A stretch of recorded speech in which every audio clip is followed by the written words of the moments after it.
By the 1760s, Georgia's rural growth was in the frontier area known as the backcountry. Augusta was one area in the colony to grow steadily, and noble drawing was called on for survey work to divide the area into town lots. Augusta began in 1736 as a station used by Indian traders on their way into Creek and Cherokee country. And later, as settlers moved into Georgia from Virginia and Carolina, Augusta became the gateway to backcountry. It was the official capital of Georgia's frontier. In contrast to life in Savannah, living on the front was roady, rugged, and simple. There were few rules, and people didn't like government interfere in their life.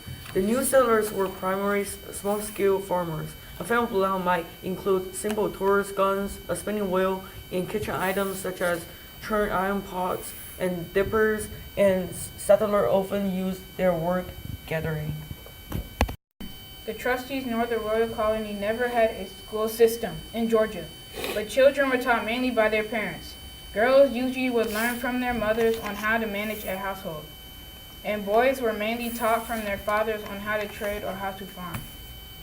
Boys who were orphans would sometimes be given a job as a skilled mechanic or artisan to learn on how to trade.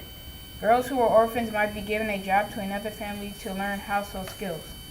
Time to time, skills were set up in Savannah, but only one, which was Bethesda Orphan House, lasted very long. Schoolmasters were usually clergymen, and religion was taught with arithmetic, reading, and writing. Large plantations often had tutors for the planters' children. Most children, however, never went to school. Religious life was big back when the settlers first arrived. They brought hundreds of Bibles, prayer books, and other religious stuff. They, which were the trustees, sent clergymen to the colony. Clergymen are some of the formal leaders within certain religions. The colony had raised money by church. Most of the colonists were Anglicans, but other religions were allowed except for Roman Catholics. Roman Catholics were allowed to settle in Georgia after the American Revolution. They built the first church in Wilkes County in 1796. A Jewish family arrived in Savannah in 1733, and they were the first Jewish people in Savannah. One of the Jewish people was Dr. Samuel Nunn. And yes, he was a doctor who helped the colonists with their illnesses and diseases that they had to go through.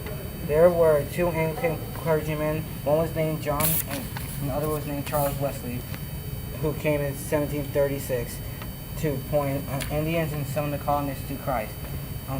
Charles Wesley was James Oglethorpe's secretary. John Wesley conducted one of the first Sunday schools. He was known as the father of modern Methodism. George Wheatfield was an Anglican clergyman who established